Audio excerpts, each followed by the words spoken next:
Before we begin, take a moment to imagine something simple. A city you know well, maybe your hometown or the place you live today. Picture its streets, its shops, its parks, the people you pass every day. Now imagine returning 100 years from now and finding nothing but silence. Buildings cracked open, nature creeping over everything, objects left behind exactly where people dropped them. No explanation, no warnings, just a city erased from everyday life. Lost cities feel unreal because they challenge the idea that human civilization is stable. They remind us that what seems permanent can disappear faster than we expect. Yet behind every abandoned street and crumbling wall lies a story sometimes tragic, sometimes mysterious, sometimes unbelievably strange. In this video, we're diving deep into some of the creepiest lost cities ever discovered. Not just what happened to them, but the hidden mechanisms that made them vanish. From nuclear disaster to volcanic fire, from collapsing empires to drowning coastlines, we'll uncover how entire worlds can disappear while leaving their final moments frozen in time. Let's begin. Imagine a world map. Now imagine that scattered across it are places where time didn't just pass. It stopped. Cities that once echoed with laughter trade arguments, markets, and music now silent. Not because people slowly drifted away, but because something sudden, violent, or mysterious erased their presence almost overnight. Today, we're exploring some of the creepiest lost cities on Earth and revealing the real reasons why entire civilizations vanished as if the world simply forgot they ever existed. Let's start with a city that disappeared not in ancient history, but within our parents' lifetime. On April 26, 1986, the people of Pripyat woke up believing it was just another ordinary day. They didn't know that only a few kilometers away, inside the Chernobyl nuclear power plant, something had already gone catastrophically wrong. When reactor number 4 exploded, it released enough radiation to be measured across continents. But strangely, the city didn't evacuate immediately. Children went to school. People went to work. Couples took morning walks, completely unaware that they were walking through invisible poison. Only 36 hours later did buses arrive. Families left everything behind: toys on floors, half-eaten breakfasts, laundry still damp on the lines. The evacuation message sounded temporary, so people carried only essentials, expecting they would be back soon. But no one ever returned to live there again. Today, Pripyat feels unnatural because it still looks like a living city, just with the life removed. A Ferris wheel that never had its grand opening. A hospital filled with contaminated uniforms from firefighters who didn't know what they were running into. Classrooms where notebooks remain open, as if students just walked out for recess and never came back. It's creepy, not because of ghosts or legends, but because everything is exactly where it should be, except the people. And as nature takes over, wolves roaming the streets, trees breaking through concrete, and silence filling every hallway, Pripyat becomes a reminder of how fast a modern city can vanish when humanity loses control of its own power. Now let's go back almost 2,000 years to a sunny Roman resort town on the Bay of Naples. Pompeii was lively, wealthy, and full of color. People went to bathhouses, theaters, restaurants, and markets. They drank wine, argued politics, and watched chariot races. They lived normal lives, right under a mountain they believed to be harmless.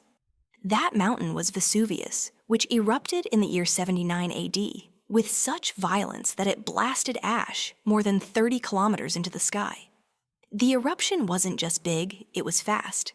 A surge of scorching ash swept down and buried the city in seconds. Many people died instantly, their final moments preserved by the volcanic blanket that covered them. What makes Pompeii so eerie is how perfectly it was preserved. Bread still sits in ancient ovens. Paintings on walls still show vivid reds and yellows. Wine jars remain sealed. And then there are the frozen bodies, the shapes of men, women, and children, caught exactly as they tried to shield themselves or call for help. Pompeii is the closest thing the world has to a time machine, but it doesn't show a moment of glory. It shows a moment of terror.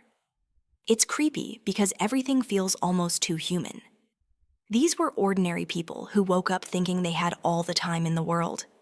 But time stopped for them in a single instant. Travel now to Cambodia, where deep inside the humid tropical forest lies the skeleton of a once mighty metropolis Angkor. In the 12th century, this wasn't just a city, it was the largest urban center on Earth. It had an advanced water system, massive reservoirs temples, bigger than medieval cathedrals, and a population larger than most modern capitals. And yet, somehow it vanished, not with an explosion or a single disaster, but slowly and almost invisibly. What's creepy about Angkor is that the jungle seems hungry here. Roots taller than humans wrap around stone towers like giant serpents. Trees grow straight out of rooftops. Entire buildings bend under the pressure of living wood. It's as if the forest decided to reclaim the city and erase every trace of its former inhabitants. But beneath this haunting beauty lies a scientific story. Researchers discovered that Angkor's collapse wasn't caused by one event. Instead, climate change struck it with alternating floods and droughts. The massive water system, the city's greatest innovation, became its weakness. When the environment shifted, the system broke. Without stable water, the population scattered. Wars, disease, and political conflict finished what nature began. A city once more advanced than anywhere else in the world simply slipped into silence while the jungle quietly erased its edges. Off the coast of Japan sits an island that looks like a prison built in the middle of the sea. Hashima, also called Battleship Island, was once the most densely populated place on Earth. More than 5,000 people lived on an island smaller than a sports stadium stacked inside concrete tower blocks, built to withstand powerful storms. Life here was intense. The island existed for one reason: coal mining. Everything was controlled by the rhythm of the mine. People lived in tiny apartments surrounded by walls of concrete waves crashing just meters away. Children played in narrow alleys between buildings. It wasn't a cheerful place, but it was alive. Until one day, it wasn't. When Japan shifted from coal to petroleum in the 1970s, the mine shut down. Almost overnight, Hashima was abandoned. Families left so quickly, they didn't even take everything with them. Today, if you walk through its hollow corridors, you see collapsing stairways, rusted metal, and rooms filled with dust. You hear nothing but the ocean wind screaming through broken windows. What makes Hashima creepy is that it feels like a city built to survive anything except abandonment. Concrete can resist storms, but it can't resist emptiness. The island looks like a skeleton hollow, rigid, left behind by time. High in the Andes Mountains of Peru lies another lost city, but this one vanished without disaster. Machu Picchu sits so high that it floats above the clouds, invisible from the surrounding valleys. Unlike Pompeii or Pripyat, it wasn't destroyed, it was simply left behind. The Inca Empire built Machu Picchu in the 15th century as a royal estate, a religious site, or possibly a ceremonial retreat. We're not entirely sure. There are no written records explaining its purpose. No scrolls, no carved inscriptions, just stone precision cut and fitted together so perfectly that even a knife blade can't slide between the blocks. What makes Machu Picchu feel eerie isn't destruction, but silence. A whole city built with incredible effort was abandoned for reasons that remain unclear. Perhaps the arrival of the Spanish forced the Incas to hide or relocate. Perhaps it became too isolated. Perhaps political instability made it impractical. Whatever the reason, the city disappeared from human memory for centuries. When it was rediscovered in 1911, explorers found terraces, towers, temples, and homes standing almost exactly as they had been. It's as if the people simply walked away one morning and never returned. The city remained untouched, hidden not by disaster, but by distance and clouds. Our final city takes us underwater. Off Egypt's Mediterranean coast lies Thonis Herakleion, once a bustling port filled with temples, markets, and giant statues. In ancient times, it was a thriving gateway for trade between the Mediterranean and the Nile. But for over 1,000 years, this city existed only in myths and fragments of Greek writing. Then, in the year 2000, divers found it entirely underwater. Not pieces of it. The whole city. Streets, temples, colossal statues of pharaohs, stone slabs covered in inscriptions, all lying peacefully beneath the waves. How does an entire city end up at the bottom of the sea? The answer is slow geological collapse. The ground beneath Thonis Heracleion was unstable. A combination of earthquakes, rising sea levels, and liquefaction, where soil turns into a mushy, sinking liquid, caused buildings to tilt and slip. Eventually, the entire city sank. What makes this place so eerie is how intact everything is. Massive statues sit upright, untouched, except for the soft drift of sea currents. Stone pillars lie exactly where they fell. It looks like a city paused mid-motion, but frozen underwater instead of ash. When divers swim through its ruins, they move through the last exhale of a civilization that sank silently without warning. Lost cities fascinate us because they show that nothing humans build is permanent.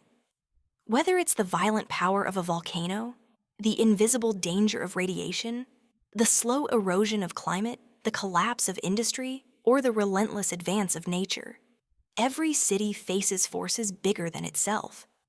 Pripyat vanished in hours, Pompeii in seconds, Angkor in decades, Hiroshima in a single economic shift, Machu Picchu through quiet abandonment, Thonis Heracleion over centuries, one tremor at a time. Different causes, same outcome. Humans leave and the world erases their footprints. In the end, lost cities remind us that civilizations don't just end with explosions or dramatic collapses. Sometimes all it takes is time pressure and silence. And one day, the places we live in now might become the lost cities of the future, waiting for someone to discover them, and wonder what happened to the people who once filled their streets. When we look at lost cities, we're not just looking at ruins, we're looking at lessons. We see how fragile a civilization can be, how quickly environments shift, how decisions made in one generation can shape the fate of the next. These places whisper the same message, repeated through thousands of years. Nothing is guaranteed, and nothing lasts forever. But there's something beautiful about that too. Because lost cities don't just show endings, they show resilience.